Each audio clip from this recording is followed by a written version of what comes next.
Hi, എല്ലാവർക്കും good morning. എല്ലാവരും സുഖമാണല്ലോ അല്ലേ? ഇന്നത്തെ നമ്മുടെ പരിപാടി നമ്മുടെ ഈ വാട്ടർ ബൗളിൻ്റെ ക്ലീനിങ് ആണ്. വാട്ടർ ബൗളും നമ്മുടെ ലാസ്റ്റ് നമ്മുടെ ടാങ്ക് ഇരിക്കുന്നുണ്ട്, 500 ലിറ്ററിൻ്റെ ടാങ്കാണ്. അതും ക്ലീനിങ് ആണ് ഇന്നത്തെ പരിപാടി. ക്ലീനിങ് കഴിഞ്ഞു. പിന്നെ ക്ലീൻ ചെയ്യുമ്പോൾ പ്രത്യേകിച്ച് ചെയ്യേണ്ട കാര്യം, വെള്ളം കംപ്ലീറ്റ് ഒഴിവാക്കുക. ഈ ലാസ്റ്റുള്ളത് അതേപോലെ ഇവിടെ ലാസ്റ്റ്, അതേപോലെ 4 മൂലയും ഇവിടെ ഉണ്ടാവും, ആ ലാസ്റ്റും ഉണ്ടാവും. അപ്പോൾ ഇതിൻ്റെ സ്റ്റാർട്ടിങ്ങും എൻഡിങ്ങും എവിടെയാണെന്ന് വെച്ചാൽ ആ ബൗളുകൾ നന്നായിട്ട് ക്ലീൻ ചെയ്യുക. എന്ന് പറഞ്ഞാൽ ഇതിൽ കിടക്കുന്ന കച്ചറ ഈ കംപ്ലീറ്റ് വന്ന് അടിഞ്ഞുകൂടി പായൽ പിടിക്കുന്ന ഇവിടെയാണ്. അതാണ് നിങ്ങൾക്ക് നോക്കിയാൽ കാണാം. ഇവിടെ പച്ച പായലുണ്ട്, അതേപോലെ ഇതിലും പായലുണ്ട്.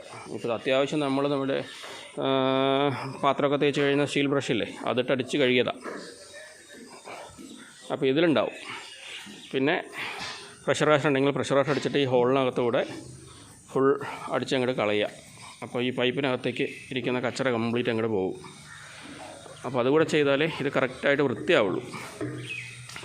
അല്ലെങ്കിൽ നമ്മൾ ബൗൾ മാത്രം ക്ലീൻ ചെയ്ത് കളയും, അകത്തുള്ള കച്ചറ വീണ്ടും നമ്മൾ വെള്ളം തുറന്നു വിടുന്ന സമയത്ത് അത് വീണ്ടും വന്ന് ഇതിനകത്തേക്ക് അടിയും.